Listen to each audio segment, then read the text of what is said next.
الحمد لله رب العالمين وأصلي وأسلم على المبعوث رحمة للعالمين نبينا محمد وعلى آله وصحبه أجمعين. ما بعد، أيها الإخوة في الله، دين الإسلام إلهي نوسو تبارك وتعالى وحيوتمد مصلحة الضومضة wixii dantooda iyo maslaxadooda inay u keento, wixii dhibaato ku ah in ay ka reebto oo ay ka celiso, wixii wanaagana ama inay isagoo dhammaystiran keento ama in ay badiso, wixii dhibaato keenayana ama inay meesha ka wada saarto ama inay yarayso. maslaxadaasay u timid. sidaas daraadeed ayaa sharaacada masaaliix waxaa ka mid ah qawaacideeda waaweyn. shayga haddii dhibka ku jiraay ka badan yahay dheeftiisa waa xaaraan, haddii dheeftiisu ka badan tahay dhibkiisana waa xalaal. miisaanku marka waxa weeye, ma dhibkaa badan mise dheeftaa badan, ma faa'iidada ku jirtaa badan mise dhibaatada ku jirtaa badan. qaacidadaasay sharaacadu ka duushaa, waana qaacido caam ah oo wixii qur'aanka iyo sunnada nasan lagu sheegay mooye wax kasta oo imaan doona ama yimid oo ka dambeeyay xilligii waxyigu degayay miisaankaasaa la saarayaa marka la rabo in la kala ogaado ma xalaal baa mise waa xaaraan. qaacidadaasi qur'aanka kariimka abu rabbi ku tilmaamay tabaaraka wa tacaala. alla wuxuu leeyahay, nebi maxamedow waxay ku weydiinayaan khamrada iyo khamaarka, waxaad ku tidhaahdaa dhib baa ku jira khamrada iyo khamaarka, manaafacaadna waa ku jiraan, laakiin dhibka ku jira ka weyn manaafacaadka ku jira. saas daraaddeed baa loo xarimay. khamradii iyo khamaarkii faa'iida waa ku jirtaa, manaafacaad ilaa xaddi maa waa leeyihiin, laakiin manaafacaadkoodu wax ka soo qaad ma yeelanin, li'anna dhibka ku jiraa ka badan. shay kastoo saasoo kalena shareecada xaaraan buu ku yahay. dhibaatooyinka ugu waaweyn ee mujtamaceenna soomaaliyeed meel kastoon joogna ina haystaay iyo cudurrada ugu khatarsanee maanta ina haysta waxaa ka mida geedka la yidhaahdo qaadka cunitaankiisa. waa dhibaato ijtimaaci ah, waa dhibaato inala gudirsatay oo aan sahlanayn. dhibaato wuxuu ku hayaa qaadku marka la yidhaahdo ma dhibkiisaa beestan mise dheeftiisa. intaanan taa u gudbin waxaan doonayaa dad badan inaan xusuusiyo oo marka masaa'isha noocan oo kalea laga hadlayo yidhaahda nas khaasoo aayad qur'aana keena oo dhahaysa yaa ayuha aladiina aamanuu laa ta'kulu lqaad, ama mehe xadiis nebi oo dhahaya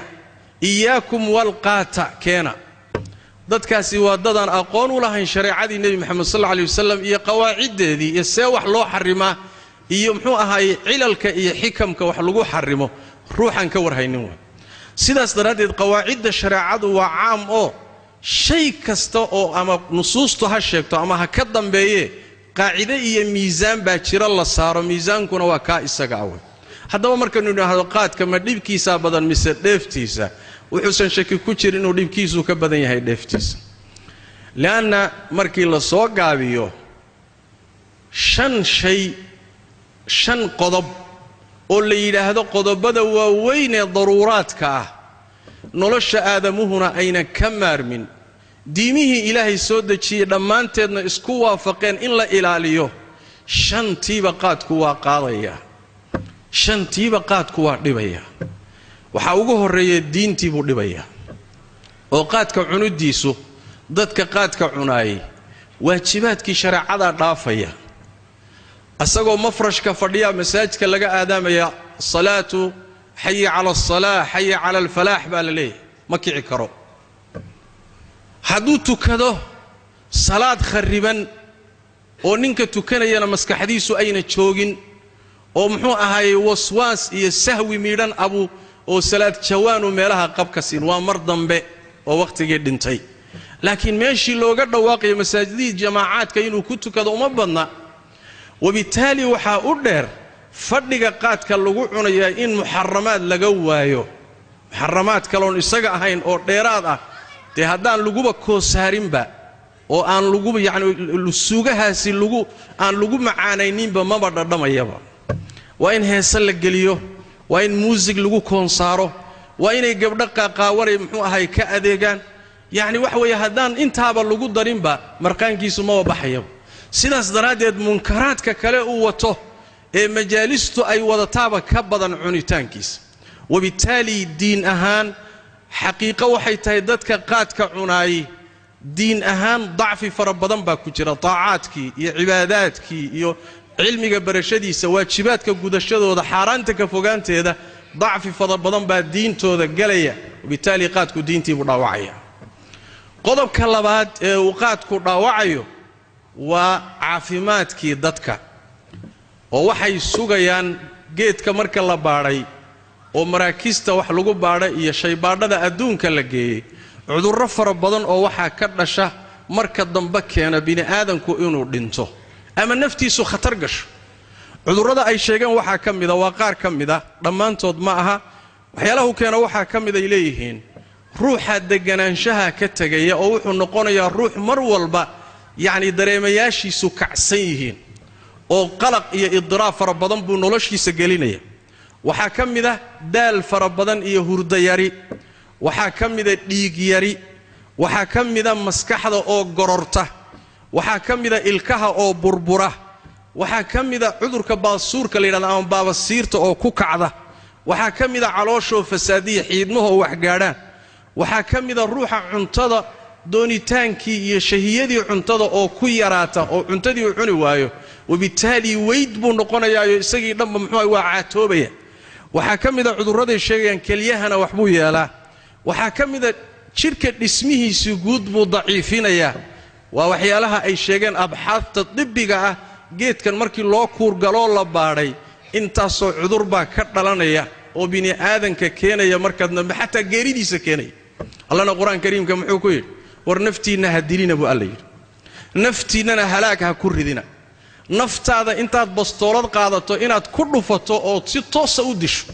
iyo sababtii caafimaadkeeda qaadi lahaa intaad la timaado inay saa ku dhimato waa isku mid midna mubaashara la yidhaahdaa midna tasabbub baa la dhahaa labaduba waa isdil haddaad saa isu dishana sida nebigu tilmaamay sal alla alayh wasalam naartaad geli waadna ku waari ka bixi maysid xadiiska saxiix muslimka ruuxii isdila sidaas daraaddeed caafimaadkii iyo noloshii jiritaankii aadamahana halis buu ku yahay waxaa kaleeto oo dhibaatooyinkiisa ka mida caqliga bini aadamka oo daruurada saddexaad iyadana dhibaato u geysanaya oo iyadana markii shaybaadhada adduunka la geeyo la baadhay buxuusta waxaa ka soo baxday waxaa ku jirta qaadka maaddo mukhadir ah oo maandooriye ah oo caqliga bini aadamka dhibaato u geysanaysa khamrada maaddada ku jirta ee caqliga waxyeesha iyo maaddada qaadka ku jirta ee caqliga waxyeesha waxaa ka khatarsan maaddada qaadka ku jirta sidaas daraaddeed baa gaal iyo muslimba dowladaha caalamka inta la baadhay geedka ayaa waxaa ka soo baxday in geedkan lagu daro liiska waxyaalaha maandooriyaha ah wabitaali dowladaha caalamku inay mamnuucaan khamradiina waa lagu cabbaa ogow khamradii waa lagu cabbaa haddaba geedkan maxaa loo diiday geedka waxaa loo diiday dhibka ku jiraa ka badan khamrada dhibka ku jira shareecadeennaa ka horrayso culimmadu markay geedkan baadheen in badan oo ka mida fataawi bay ka soo saareen iyo buxuud ay ku xarimanayaan leeyihiin khamradu la xugmiya hadduusan kaba darnaynoo caqligii bini aadanku dhibaato u geysanaya caqliguna waa meesha manaatu takaaliif xayawaankii adiga caqliga idinkala saara takaaliifta shareecada iyo waajibaadka iyo manaahidu waxay ku xidhan tahay caqliga ruux hadduusan caqligiisu dhammaystirnayn waxba ma saarna hadduu caqliga lumiyo oo da'oobo cantatabana waxba ma saarna waa iska muxuu ahay qalinba ma furshanaba takaaliiftu maxay ku imaanaysaa bini aadam ku karaamaysan waa caqligii bay shareecadu u difaacday marka khamradii baa la xarimay khamrada maxaa la yidhaahdaa wax kastoo caqliga bini aadamka badalaa la yidhaahdaa ama ha la cuno ha la ruugo ama ha la cabo sida yani cabitaan ama xididada ha laga qaato ama si kale ha loo isticmaalo marba hadduu caqliga saamaynayo waa khamro nusuustii khamrada ku soo aroortay axkaamteediina waa qaadanaysaa dhibaatadaana iyadana waa geysanaya oo caqligiibuu dhibaato u geysanaya waxaa kaleeto uu dhibaato u geysanayaa daruurada afraad oo ka mid ah daruuraadka waaweyn oo ah bini aadamka tarankiisa nasliga maxaa yeelay saan soo sheegnayba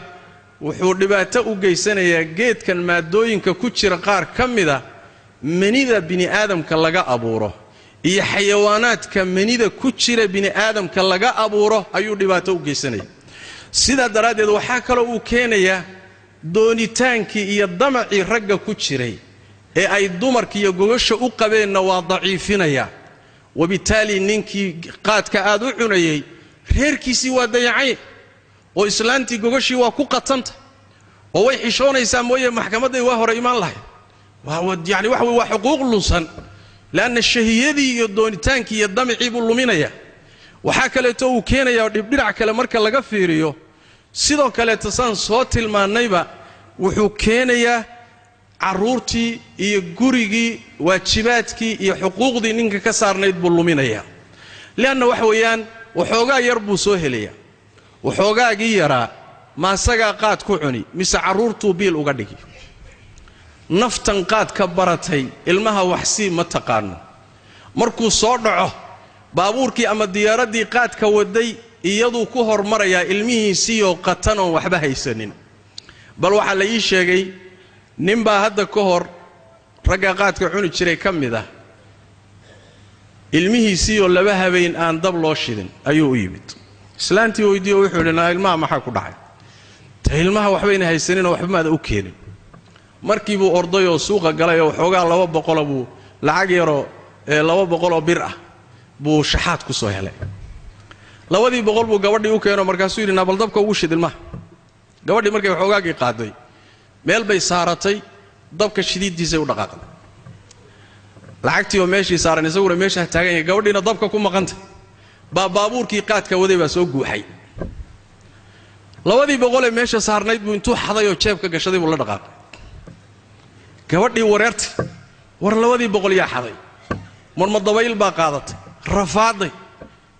in badan oo ragga ka mid ah caruurtoodii iyo guryahoodii baa dayacan waxoogaagii ay heleen qaad bay gelinayaan danna reerka ma laha yani mushkila ijtimaaciya mushkila usariya xoolihii waa baabiinaya tarankii waa baabiinaya waxa ugu dambeeya ama uu baabiinaya daruurada shanaade ay tahay waa hantida inuu baabiinayana waa iska cadahayo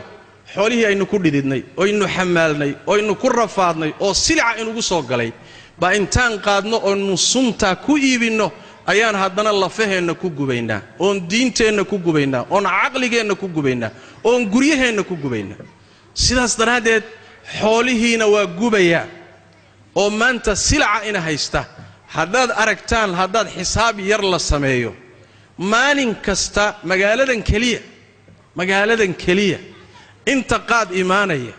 iyo lacagta ka noqonaysa haddii la xisaabiyo lacag aad u fara badan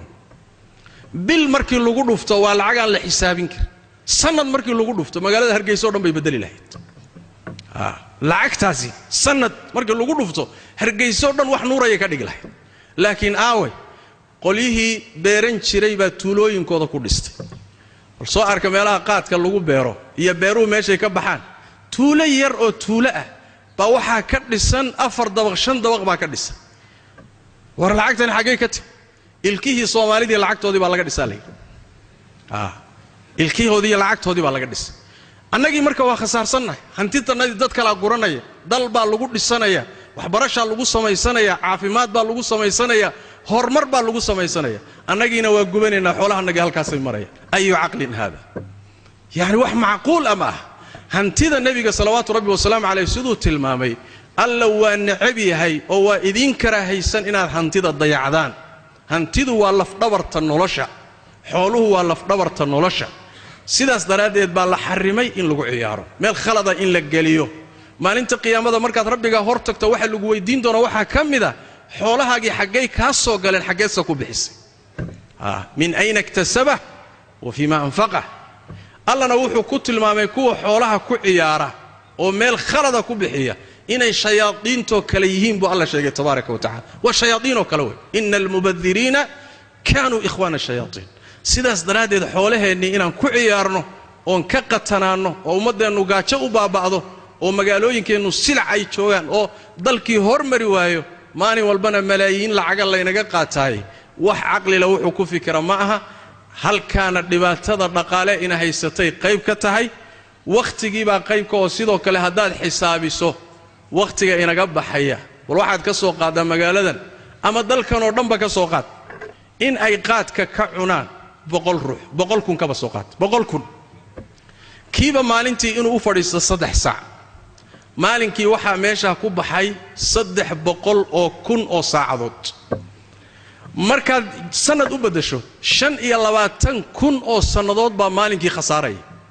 waa markan ka soo qaadno dadka qaadka cunaya inay 100 kun kaliya yihiin ruuxiibana 3 saac kaliya u fadhiisanay laakiin ma 3 saac baa loo fadhiyaa kuwa qaadka cunaysa ma 100 kun kaliya taa wadanka abadan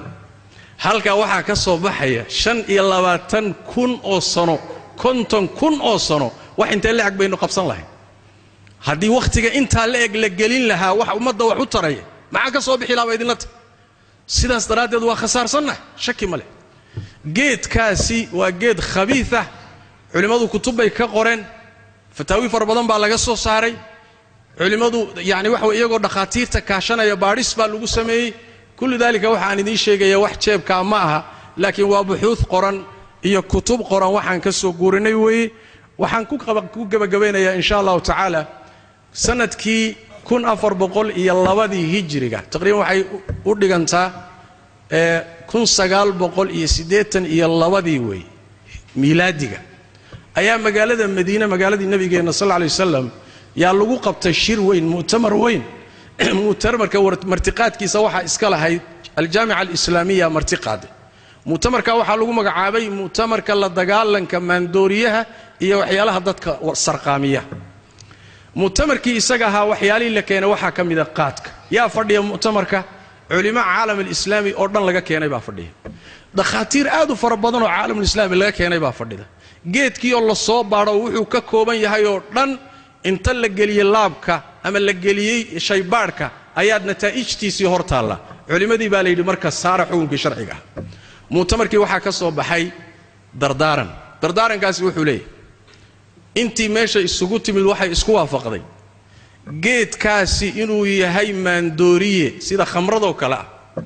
dawladaha muslimiintana waxaan u dardaarmaynaa in loola dhaqmo dadka beera iyo kuwa cuna iyo kuwa ka ganacsadaba in loola dhaqmo sida maandooriyaha dadka ka shaqeysta sida loola dhaqmo kaleeto khamrada sida loola dhaqmo kaleeto maandooriyaha sida loola dhaqmo kale in qaabka dawladaha muslimiintu ay u qaataan waanu dardaarmaanaa bale kutubta kale laga qoray ee faraha badan ee horeysay ee dambeysay iyadu xad ma leh sidaas daraadeed walaalayaal inaynu iska dayno geedka isaga ah danteena ku jirta adduunkeena ku jira aakhiradeenna ku jirta maslaxadeena ku jirta cudurrada waaweyn ee ummadan haysta kuwa ugu khatarsan buu kamid yahay waxaan rabaa in dhahdo marka dagaal mid geedka lagu qaado oo andimada iyo dawladaha ummadan u dhisan waa inay dagaal ku qaadaan aqoon-yahanku waa inay dagaal ku qaadaan culimada iyo dacwadu waa inay mudnaan khaas siiso geedka sidii loola dagaalami lahaa sababtu waxa way ummadani hormar inay hormarto ma sahlana ilaa geedkaasi uu dabar go'o ama uu yaraado sida aynu ula dagaalamayno shirkiga iyo bidcada iyo qabyaalada si ka daran geedkan in loola dagaalamo u baahan yahay maxaa yeelay khatarta uu xambaarsan yahay aad iyo aad bay u fara badan tahay intaasi waa wax yar oon ka sheegnay sallu wa sallimu ala khatami al-anbiya'i wal mursalin اللهم صل وسلم وبارك على عبدك ورسولك محمد وعلى آله وصحبه أجمعين وارض اللهم عن الصحابة والتابعين وتابعيهم ومن تبعهم بإحسان إلى يوم الدين اللهم إنا نسألك الهدى والتقى والعفاف والغنى ربنا ظلمنا أنفسنا وإن لم تغفر لنا وترحمنا لنكونن من الخاسرين اللهم يا حي يا قيوم برحمتك نستغيث ردنا إليك ردا جميلا اللهم احفظنا بحفظك يا أرحم الراحمين اللهم إنا نعوذ بك من علم لا ينفع ومن قلب لا يخشع ومن نفس لا تشبع ومن دعوة لا يستجاب لها اللهم اغفر للمسلمين والمسلمات والمؤمنين والمؤمنات الأحياء منهم والأموات برحمتك يا أرحم الراحمين عباد الله إن الله يأمر بالعدل والإحسان وإيتاء ذي القربى وينهى عن الفحشاء والمنكر والبغي يعظكم لعلكم تذكرون